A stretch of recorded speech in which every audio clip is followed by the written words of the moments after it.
Assalamualaikum warahmatullahi wabarakatuh.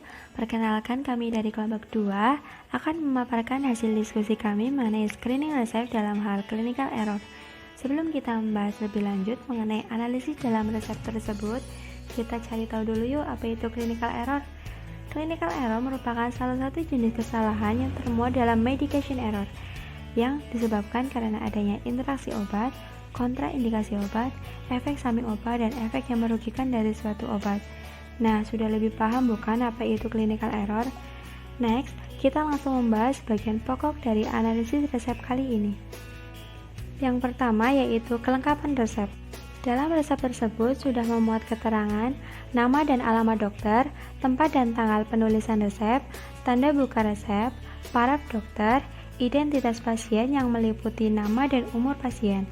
Dan hal yang belum termuat dalam resep tersebut antara lain nomor izin praktek dan juga berat badan pasien. Untuk hal tersebut dapat dikonfirmasi ulang kepada dokter penulis resep dan juga pasien yang bersangkutan. Selanjutnya kita bahas mengenai kesesuaian dosis dalam resep tersebut.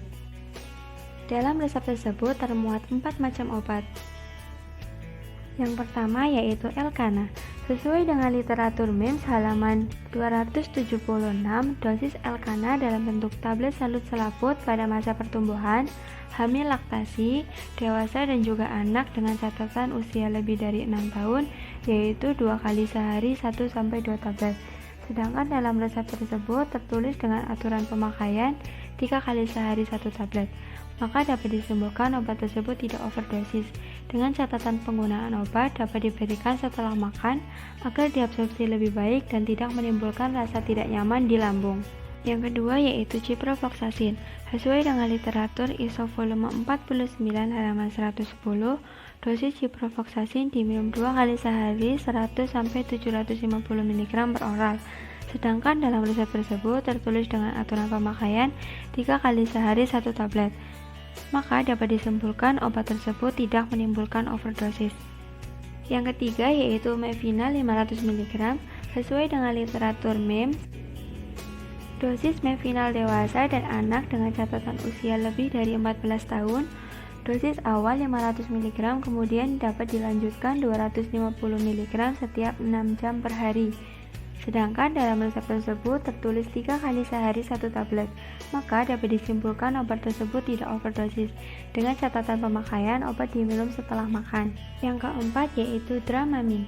Sesuai dengan literatur MIMS halaman 99, dosis Dramamine untuk orang dewasa 50-100 mg 3-4 kali sehari.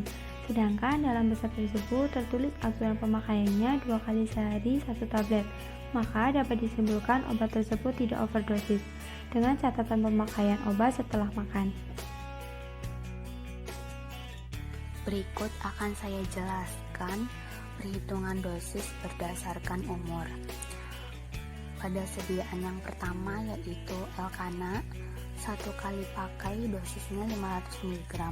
Untuk persentase dosisnya yaitu 50%. 1 kali sehari dosisnya yaitu 1000 mg, persentase dosisnya 50%.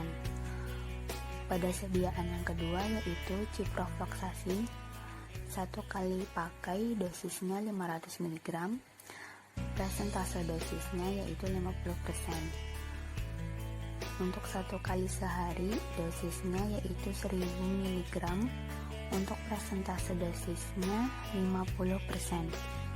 Pada sediaan yang ketiga yaitu Mevinal, 1 kali pakai dosisnya 500 mg, persentase dosisnya yaitu 50%. Untuk 1 kali sehari dosisnya 1000 mg, persentase dosisnya 50%.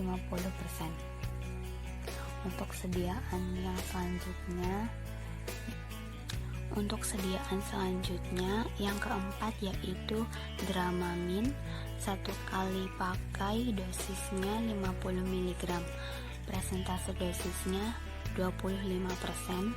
Untuk 1 kali sehari dosisnya 100 mg dan persentase dosisnya 20%. Ya, berikut akan saya jelaskan mengenai indikasi dan interaksi obat yang terdapat pada resep. Yang pertama, Elkana, indikasi vitamin dan mineral, terapi pada penderita kekurangan vitamin dan mineral. 2. Ada ciprofloxacin, indikasi infeksi saluran kencing, uretritis dan cervicitis, gonore, infeksi saluran cerna termasuk demam tifoid, infeksi saluran nafas kecuali pneumonia, infeksi kulit dan jaringan lunak, infeksi tulang dan sendi. Interaksi. Peningkatan konsentrasi serum dengan probenecid. 2. Peningkatan resiko gangguan tendon dengan kortikosteroid. 3. Meningkatnya resiko kejang dengan NSAID. 4. Meningkatkan efek koagulan vitamin K. Interaksi makanan. Mengurangi penyerapan oral dengan produk susu atau minuman mengandung kalsium. 3. Mevinal, indikasi menghilangkan rasa nyeri dan sakit. Interaksi. Pertama, obat mevinal jika dikonsumsi bersama obat diuretik, maka dapat menurunkan keberhasilan obat diuretik. 2. Menghindari konsumsi obat antikoagulan. 3. Obat mevinal jika dikonsumsi dengan obat antihipertensi dapat mengurangi efek penurunan tekanan darah. 4. Sebaiknya tidak dikonsumsi pada penderita edema karena dapat menimbulkan interaksi, kemudian pada penderita liver karena dapat memicu terjadinya hepatotoksisitas, kemudian pada penderita ginjal karena dapat meningkatkan kadar kreatinin. Keempat, yaitu ada Dramamine, indikasi meredakan mabuk perjalanan, vertigo, mual, muntah, depresi, dan operasi. Interaksi. Penggunaan bersama antibiotik dapat menyebabkan otoksisitas dan dimenhidrinat dapat menutupi gejala otoksisitas. 2. Meningkatkan efek samping mengantuk dari depresan sistem saraf pusat lainnya. 3. Dapat menyebabkan peningkatan efek antimuskarinik dengan MAO dan agen antimuskarinik lainnya. 4. Peningkatan efek depresan akibat alkohol. Selanjutnya kita bahas mengenai solusi yang kita gunakan untuk masalah pada resep. Yang pertama yakni masalah penulisan. Kita perlu memperbaiki penulisannya karena jika penulisan yang salah nanti akan berakibat fatal pada pemberian obat yang salah pula, sehingga efek terapi yang mungkin diinginkan dapat memicu terjadinya kesembuhan si pasien malah justru menambah keparahan pengobatan si pasien. Kemudian yang kedua, kita perlu memonitoring adanya penggunaan antibiotik.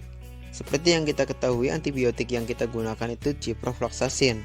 Di sini jika penggunaannya tidak dimonitoring, dikhawatirkan nanti dapat mempengaruhi terjadinya resistensi pada si pasien. Kemudian yang ketiga, di sini kita perlu memonitoring penggunaan antara asam mefenamate dan juga antibiotik golongan fluoroquinolone. Seperti yang kita ketahui, golongan fluoroquinolone itu antara lain ada ciprofloxacin. Kenapa kita perlu memperhatikannya? Karena interaksi yang terjadi antara asam mefenamate dan juga ciprofloxacin nanti bisa menyebabkan adanya gangguan susunan sistem saraf pusat seperti demam, pusing, kemudian menggigil, dan yang paling parah bisa terjadi kejang-kejang.